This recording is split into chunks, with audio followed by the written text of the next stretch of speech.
Hello friends, ನಮಸ್ತೆ. ಯಾರೆಲ್ಲ ನನ್ನ ವಿಡಿಯೋ ನೋಡ್ತಾ ಇದ್ದೀರಾ ಎಲ್ರಿಗೂ welcome back to my channel Mathrubhumi. ಎಲ್ಲರೂ ಹೇಗಿದ್ದೀರಾ? ನಾನು ಚೆನ್ನಾಗಿದ್ದೀನಿ, ನೀವೆಲ್ಲರೂ ಚೆನ್ನಾಗಿದ್ದೀರಾ ಅಂತ ಭಾವಿಸ್ತಾ ಇವತ್ತಿನ ವಿಡಿಯೋನ ಶುರು ಮಾಡ್ತಾ ಇದ್ದೀನಿ. ಏನಪ್ಪ ಇವಳು ಒಬ್ಬಳೇ ಒಂದು ವಿಡಿಯೋ ಮಾಡ್ತಾ ಇದ್ಲು, ಇವತ್ತು ಇನ್ನೊಬ್ರು ಜೊತೆ ಕರ್ಕೊಂಡ್ಬಂದಿದ್ದಾಳೆ ಅಂತ ನೋಡ್ತಾ ಇದ್ದೀರಾ. ಹೌದು, ಇವತ್ತಿಂದು ವಿಡಿಯೋ ಸ್ಪೆಷಲ್ಲೇ ಅದು. ನಾವು ಮಕ್ಕಳಿಗೆ ಎಜುಕೇಷನ್ ಜೊತೆಗೆ ಕೆಲವು ವಿಷಯಗಳನ್ನು ಕೂಡ ತಿಳಿಸ್ಬೇಕಾಗತ್ತೆ. ಸೊ ಅದರ ಸಲುವಾಗಿ ಇವತ್ತು ನಾವು ವಿಡಿಯೋ ಮಾಡ್ತಾ ಇದ್ದೀವಿ. ಸೊ ಯಾರೆಲ್ಲ ನನ್ನ ವಿಡಿಯೋ ನೋಡ್ತಾ ಇದ್ದಾರೆ ಎಲ್ರಿಗೂ welcome back to my channel. ಇತ್ತೀಚಿನ ದಿನಗಳಲ್ಲಿ ನೀವು ನೋಡ್ತಾ ಇರ್ಬೋದು ಎಂತೆಂಥ ಸಿಚುವೇಶನ್ಸ್ ಇದೆ, ಏನೆಲ್ಲ ನಡೀತಾ ಇದೆ ಅಂತ. ಸೊ ನಾವು ನಮ್ಮ ಮಕ್ಕಳಿಗೆ ಎಜುಕೇಷನ್ ಜೊತೆಗೆ ಈ ರೀತಿಯೂ ಕೂಡ ಹೇಳ್ಕೊಡ್ಬೇಕಾಗತ್ತೆ. ಯಾವುದಪ್ಪ ಅಂತಂದರೆ ಬ್ಯಾಡ್ ಟಚ್ ಮತ್ತು ಗುಡ್ ಟಚ್ಚು, ಇದ್ರ ಬಗ್ಗೆ ನಾವು ನಮ್ಮ ಮಕ್ಕಳಿಗೆ ತಿಳಿಸ್ಬೇಕಾಗತ್ತೆ. ಮತ್ತು ಜೊತೆಗೆ ಅವ್ರಿಗೆ ಅಷ್ಟು ಧೈರ್ಯ ತುಂಬಬೇಕಾಗತ್ತೆ. ಇದು ನಮ್ಮಂಥ ಪೇರೆಂಟ್ಸ್ಗಳದ್ದು ಕೆಲಸ ಆಗಿರುತ್ತೆ. ಸೊ ಹಾಗಾಗಿ ಮಕ್ಕಳುಗಳು ಬೆಳಗ್ಗೆಯಿಂದ ಸಂಜೆವರೆಗೂ ಸ್ಕೂಲ್ಗಳಿಗೆ ಹೋಗಿ ಬರೋದು ಮಾಡಬೇಕಾದ್ರೆ ತುಂಬ ಜನದ ಜೊತೆ ಮಾತಾಡೋದಾಗಲಿ, ಜೊತೆಗಿದ್ದು ಬರೋದಾಗಲಿ, ಈಗ ಬಸ್ಗಳಲ್ಲಿ ಹೋಗಿ ಬರೋದಾಗಲಿ ಮಾಡಿರ್ತಾರೆ.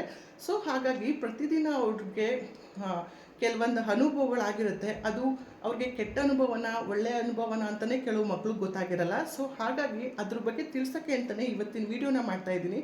ಇವತ್ತಿನ ವೀಡಿಯೋಲಿ ನಾವು ಬ್ಯಾಡ್ ಟಚ್ ಅಂದರೆ ಹೆಂಗೆ, ಗುಡ್ ಟಚ್ ಅಂದರೆ ಏನು, ಮಕ್ಕಳು ಯಾವಾಗ ಏನು ಮಾಡಬೇಕು, ಯಾವ ರೀತಿ ಮಾಡಬೇಕು ಅಂತ ಇವತ್ತಿನ ವೀಡಿಯೋಲಿ ತೋರಿಸ್ಕೊಡ್ತಾ ಇದ್ದೀನಿ.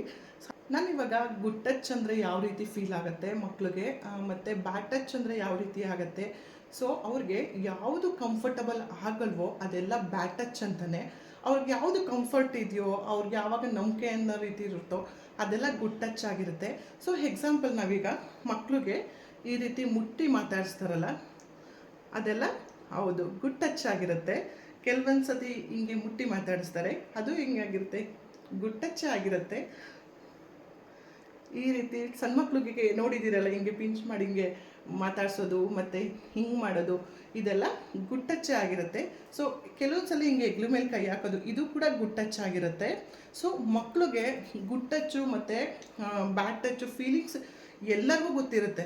ಏಕೆಂದರೆ ಒಂದು ಸ್ವಲ್ಪನೂ ಅವ್ರಿಗೆ ಕಂಫರ್ಟ್ ಇಲ್ಲ ಅಂತ ಅಂದರೆ ಅದು ಬ್ಯಾಡ್ ಟಚ್ಚೇ ಆಗಿರುತ್ತೆ. ಎಕ್ಸಾಂಪಲ್ ಇವಾಗ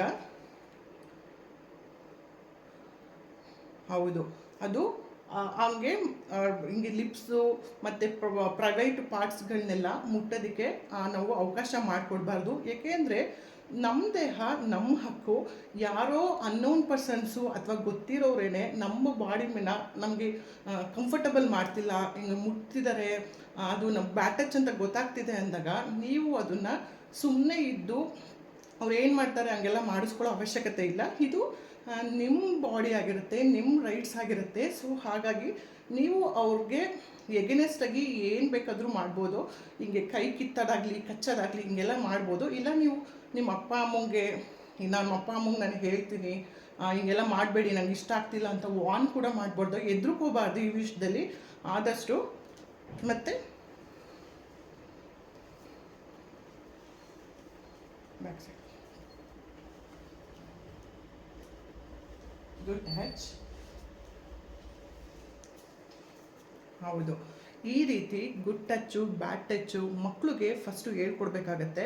ಕೆಲವೊಂದು ಮಕ್ಕಳು ಇವಾಗ ನೀನು ವ್ಯಾನ್ಗಳಲ್ಲಿ ಸ್ಕೂಲ್ಗಳಲ್ಲಿ ಎಲ್ಲ ಹೋಗಿ ಬರ್ತೀಯಲ್ವಾ, ಇವಾಗ ಕೆಲವರೆಲ್ಲ ನಿಮಗೆ ಬ್ಯಾಡ್ ಟಚ್ ಮಾಡಿಬಿಡ್ತಾರೆ. ಅವಾಗ ಏನು ಮಾಡ್ತೀಯ ನೀನು? ಬಂದು ಅಪ್ಪ ಅಮ್ಮಂಗೆ ಹೇಳ್ತೀನಿ. ಹೌದು, ಬಂದು ಯಾವುದೇ ಕಾರಣಕ್ಕೂ ಭಯ ಪಡ್ದಂಗೆ ಅಪ್ಪ ಅಮ್ಮ ಹತ್ರ ಬಂದು ಶೇರ್ ಮಾಡ್ಕೋಬೇಕು. ಈಗ ಅಕಸ್ಮಾತ್ ಅವರು ಬ್ಯಾಡ್ ಟಚ್ ಮಾಡಿಬಿಡ್ತಾರೆ, ಆಮೇಲೆ ನಿನಗೆ ಹೇಳ್ತಾರೆ ಚಾಕ್ಲೇಟ್ ಕೊಡ್ತೀನಿ, ಇಲ್ಲ ನಿಮ್ಮ ಅಪ್ಪ ಅಮ್ಮಂಗೆ ಹೇಳ್ಬಿಟ್ರೆ ನಂಗೆ ಹಂಗೆ ಮಾಡ್ಬಿಡ್ತೀನಿ, ಹಿಂಗೆ ಮಾಡ್ಬಿಟ್ಟು, ಹಾಗೇನು ಮಾಡ್ತೀಯಾ? ನಾವು ಅದನ್ನ ಎದುರುಕೊಳ್ದಲ್ಲ ಅಪ್ಪ ನಮ್ಮ ಹತ್ರ ಎಲ್ಲ ಶೇರ್ ಮಾಡ್ಕೋಬೇಕು. ಹೌದು, ಮಕ್ಕಳಿಗೆ ಭಯ ಅವರು ಫಸ್ಟು ನೀವು ಅದನ್ನು ಅವ್ರಿಗೆ ಗೈಡ್ ಮಾಡಿದ್ರೆ ಅವರು ಭಯ ಪಡ್ಕೊಳ್ಳಲ್ಲ. ಅದನ್ನು ನಿಮ್ಮ ಹತ್ರ ಬಂದು ಶೇರ್ ಮಾಡಬೇಕು ಅಂತ ಹೇಳಿದ್ರೆ ಖಂಡಿತವಾಗ್ಲೂ ಬಂದು ನಿಮ್ಮ ಹತ್ರ ಶೇರ್ ಮಾಡ್ಕೊತಾರೆ. ಇವಾಗ ಅನ್ನೋನ್ ಪರ್ಸನ್ಸು ಅಥವಾ ಯಾರಾದ್ರೂ ಅವ್ರು ನಿಂಗೆ ಗೊತ್ತೇ ಇರಲ್ಲ, ಅವರೆಲ್ಲ ಬಂದು ಚಾಕ್ಲೇಟ್ಸ್ ಕೊಡೋದಾಗಲಿ ಆ ರೀತಿ ಮಾಡಿದ್ರೆ ಏನು ಮಾಡ್ತೀರಾ ನೀವು? ನಾವು ಇಸ್ಕೊಳ್ಳೇಬಾರ್ದು. ಹೌದು, ಈಗ ನಿನಗೆ ಗೊತ್ತಿರಲ್ಲ, ನೀನು ಎಲ್ಲೋ ಇರ್ತೀಯಾ, ನಿಮ್ಮ ಅಪ್ಪ ಅಮ್ಮಂಗೆ ಈ ರೀತಿ ಆಗ್ಬಿಟ್ಟಿದೆ, ನಿಮ್ಮಂಗೆ ಕರ್ಕೊಬರಕ್ಕೆ ಹೇಳಿದ್ದಾರೆ ಹಂಗಂತ ಎಲ್ಲ ಕರೆದ್ರೆ ಏನು ಮಾಡ್ತೀರಾ ನೀವು? ಹೋಗಬಾರ್ದು. ಹೌದು, ಯಾರೇ ರೀತಿ ಗೊತ್ತಿಲ್ಲದಲೇ ಇರೋ ಪರ್ಸನ್ಸು ಅಥವಾ ನಿಮ್ಗೆ ಅವ್ರ ಬಗ್ಗೆ ಗೊತ್ತಿಲ್ಲ ಅಂತ ಅಂದ್ರೂ ಅವ್ರ ಜೊತೆ ಹೋಗೋದಾಗಲಿ ಮತ್ತು ಅವ್ರು ಕೊಡೋ ತಿಂಡಿ ತಿನಿಸುಗಳು ತಿನ್ನೋದಾಗಲಿ ಇದೆಲ್ಲ ಮಾಡಬಾರ್ದು. ಕೆಲವೊಂದು ಸಲ ನಮ್ಮ ಮಕ್ಕಳಿಗೆ ಪ್ರೈವೇಟ್ ಪಾರ್ಟ್ಸ್ಗಳ ಬಗ್ಗೆ ಎಲ್ಲ ರೀತಿಯೂ ನಾವಿವಾಗ ಎಜುಕೇಟ್ ಮಾಡಲೇಬೇಕು. ಇವಾಗಿನ ಸಿಚುವೇಶನ್ನು ಸೊಸೈಟಿಲಿ ಹಂಗೆ ನಡೀತಾ ಇದೆ. ಇವಾಗಿರೋ ಸಿಚುವೇಶನಲ್ಲಿ ಚಿಕ್ಕ ಮಕ್ಕಳಿಂದ ಮುದುಕಿಗಳವರೆಗೂ ಬಿಡ್ತಾ ಇಲ್ಲ. ಸೊ ನೋಡ್ತಾ ಇದ್ದೀರಲ್ವಾ, ಇತ್ತೀಚೆಗೆ ಕೋಲ್ಕತ್ತಾದಲ್ಲಿ ನಡೆದಿರೋದು ಎಲ್ಲ ಕಡೆ ನಡೀತಿದೆ. ಕೋಲ್ಕತ್ತಾದವರೆಗೂ ಹೋಗ್ಬೇಕಾಗಿಲ್ಲ, ನಮ್ಮ ಕರ್ನಾಟಕದಲ್ಲಿ ಎಲ್ಲೆಲ್ಲಿ ಬೇಕು ಎಲ್ಲ ಕಡೆನೂ ನಡೀತಾ ಇದೆ. ಕೆಲವೊಂದು ಬೆಳಕಿಗೆ ಬರುತ್ತೆ, ಕೆಲವೊಂದು ಬೆಳಕಿಗೆ ಬರಲ್ಲ. ಸೊ ನಾವು ನಮ್ಮ ಮಕ್ಕಳಿಗೆ ಎಜುಕೇಟೆಡ್ ಮಾಡಬೇಕು. ಇದರಲ್ಲಿ ಕೆಲವೊಬ್ರು ಹೇಳ್ತಾರೆ ಹಾಕೋ ಡ್ರೆಸ್ಸಿಂದ, ಸೊ ಕೆಲವೊಂದು ಒಬ್ಬರು ಹಂಗೆ ಮಾಡ್ತಾರೆ ಹಿಂಗೆ ಮಾಡ್ತಾರೆ, ಅದು 100% ಅದು ಅಂತ ಹೇಳೋಕ್ಕಾಗಲ್ಲ. ಏಕೆಂದರೆ ಅದೊಂದು 5% ಇರ್ಬೋದು. ಎಲ್ಲರೂ ಅದೇ ರೀತಿ ಹಾಕಲ್ಲ. ಅವ್ರಿಗೆ ಯಾವ ಕಂಫರ್ಟ್ ಡ್ರೆಸ್ ಇರುತ್ತೋ ಅದೇ ರೀತಿ ಹಾಕ್ತಾರೆ. ಇವಾಗ ನೀವು ಇನ್ನೊಂದು ಅಬ್ಸರ್ವ್ ಮಾಡೋದಾದರೆ, ಆ ಥರ ಡ್ರೆಸ್ ಹಾಕಿದವ್ರಿಗೆ ರೇಪ್ ಆಗುತ್ತೆ ಅಂತ ಹೇಳೋಕ್ಕಾಗಲ್ಲ. ಯಾಕಂತಂದರೆ ನಾವು ಇತ್ತೀಚೆಗೆಲ್ಲ ಓದಿದ ನೆನಪಿದೆ, 70, 75, 80 ವರ್ಷ ದಾಟಿ ಇನ್ನೇನು ಅವರು ಆಗಲೂ ಈಗಲೂ ಹೋಗ್ತಾರೆ ಅನ್ನೋ ವ್ಯಕ್ತಿ ಮೇಲೆ ಕೂಡ ಕೆಲವೊಂದು ಬಲಾತ್ಕಾರಗಳಾಗಿದೆ. ಸೊ ಆದ್ದರಿಂದ ನಾವು ಅವರು ಏನು ಯಾವಾಗ ಶಾರ್ಟ್ಸ್ ಹಾಕಿದ್ರಾ ಅಥವಾ ಮಿಡಿಗಳು ಹಾಕಿದ್ರಾ, ಪ್ಯಾಂಟ್ ಹಾಕಿದ್ರಾ, ಚಡ್ಡಿ ಹಾಕಿದ್ರಾ, ಅದು ನಮ್ಮ ನೋಡೋ ದೃಷ್ಟಿಕೋನದಲ್ಲಿರುತ್ತೆ. ಸೊ ಹಾಗಾಗಿ ನಮ್ಮ ಮಕ್ಳುಗಳಿಗೆ ನಾವು ಏನು ಎಜುಕೇಟೆಡ್ ಮಾಡಬೇಕು. ಎಜುಕೇಷನ್ ಒಂದು ಪಾರ್ಟ್ ಆದರೆ ಸ್ಕೂಲಲ್ಲಿ ಇವಾಗ ಎಲ್ಲ ಕಡೆ ಇದ್ರ ಬಗ್ಗೆನೂ ಎಜುಕೇಟ್ ಮಾಡ್ತಾರೆ. ಆದರೂ ನಾವು ನಮ್ಮ ಪೇರೆಂಟ್ಸ್ಗಳ ಕರ್ತವ್ಯ ಆಗಿರೋದ್ರಿಂದ ಮಕ್ಕಳುಗಳಿಗೆ ಇವಾಗ ನಾವು ಏನೋ ಮನೇಲೇ ಉಳ್ಕೊತೀವಿ, ಅವರು ಮಾರ್ನಿಂಗ್ ಈಗ 8:30ಗೆ ಹೋದ್ರೂ ಈವ್ನಿಂಗ್ 4:30ವರೆಗೂ ಔಟ್ಸೈಡೇ ಬರ್ತಾರೆ. ಟೀಚರ್ಸ್ಗಳಾಗಿರ್ಬೋದು, ಇಲ್ಲ ಬಸ್ಗಳಲ್ಲಾಗಿರ್ಬೋದು, ಇಲ್ಲ ಜೊತೇಲಿ ಓದೋ ಫ್ರೆಂಡ್ಸ್ಗಳಾಗಿರ್ಬೋದು, ಇಲ್ಲ ಸೀನಿಯರ್ಸ್ಗಳು, ಹೀಗೆ ತುಂಬ ಜನನ ಮೀಟ್ ಮಾಡಿ ಬರ್ತಾರೆ. ಅದರಲ್ಲಿ ಯಾರೋ ಹಿಂಗೆ ಎಲ್ಲರೂ ಹಂಗೆ ಅಂತ ಹೇಳೋಕ್ಕಾಗಲ್ಲ. ಕೆಲವರೊಬ್ಬರು ಹಿಂಗೆ ಅವ್ರಿಗೆ ಬ್ಯಾಡ್ ಟಚ್ ಮಾಡಿದ್ರೆ ಆ ಅನುಭವ ಅವರಿಗೆ ಯಾವ ರೀತಿ ಕಂಫರ್ಟ್ ಅಂತೂ ಇರಲ್ಲ ಅಲ್ವಾ. ಸೊ ಅದನ್ನು ಬಂದು ಧೈರ್ಯವಾಗಿ ಅಪ್ಪ ಅಮ್ಮ ಹತ್ರ ಹೇಳ್ಕೊಳ್ಳೋವಷ್ಟು ನಾವು ಅವ್ರಿಗೆ ಧೈರ್ಯನ ತುಂಬಬೇಕು. ನೀನು ಹಿಂಗೆ ಹೋಗಿ ನೋಡ್ಕೊಂಡು ಹೋಗ್ತಿದ್ದೆ ಹಂಗೆ ಹಿಂಗೆ ಅಂತ ಮಕ್ಳಿಗೇ ಬ್ಲೇಮ್ ಮಾಡೋಕ್ಕೆ ಹೋಗಬೇಡಿ. ಏಕೆಂದರೆ ಅವರು ನೆಕ್ಸ್ಟ್ ಟೈಮು ಅದನ್ನು ಹೇಳೋಕ್ಕೇ ಅವ್ರು ಏನೇ ಜಾಸ್ತಿಯಾಗಿ ಮುಂದುವರೆದು ಮಾಡಿದ್ರು ಅದನ್ನು ಅವರು ಮಕ್ಕಳು ಹೇಳ್ಕೊಳ್ಳೋಕ್ಕೆ ಭಯ ಪಡ್ಕೊತಾರೆ. ಏಕೆಂದರೆ ಆ ಮಾಡಿರೋ ವ್ಯಕ್ತಿಗಳು ಕೂಡ ಮಕ್ಕಳಿಗೆ ಎದುರಿಸಿರ್ಬೋದು. ಸೊ ಹಾಗಾಗಿ ಈ ಬ್ಯಾಡ್ ಟಚ್ಚು ಗುಡ್ ಟಚ್ ಬಗ್ಗೆ ಮತ್ತು ನೀವು ಔಟ್ಸೈಡ್ ಏನೇ ನಡೆದ್ರೂ ಆ ವಿಷಯನ ಪೇರೆಂಟ್ಸಿಗೆ ಬಂದು ಹೇಳಿ ಅಂತ ಮಕ್ಳಿಗೆ ಎಜುಕೇಟ್ ಮಾಡಿ.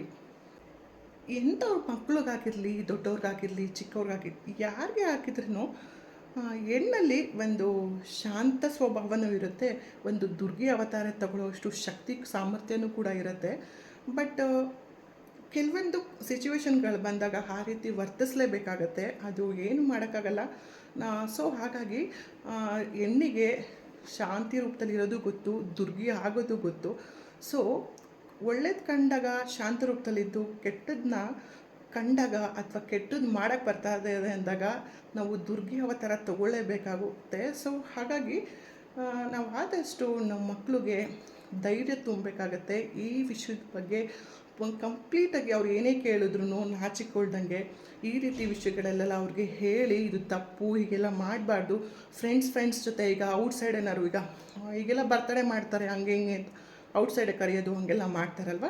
ಆವಾಗ ನೀವು ಅವ್ರ ಪೇರೆಂಟ್ಸ್ಗಳ ನಂಬರ್ ತೊಗೋಬೇಕು, ಅವ್ರ ಜೊತೆ ಮಾತಾಡ್ಕೋಬೇಕು, ಎಲ್ಲಿ ನಡೀತಾ ಇದೆ, ಏನು ನಡೀತಾ ಇದೆ, ನೀವು ಅವ್ರ ಮನೆ ಪರಿಚಯ, ಅವ್ರ ಮನೆ ವಾತಾವರಣ ಎಲ್ಲ ತಿಳ್ಕೊಬೇಕು. ಆಮೇಲೆ ನಿಮ್ಮ ಮಕ್ಳುಗಳನ್ನ ಅಲ್ಲಿ ಕಳಿಸ್ಕೊಡ್ಬೇಕು. ಸುಮ್ಮನೆ ಯಾರೋ ಕರಿತಿದ್ದಾರೆ ಅಂತ ಕಳಿಸ್ಬಿಡೋದಲ್ಲ.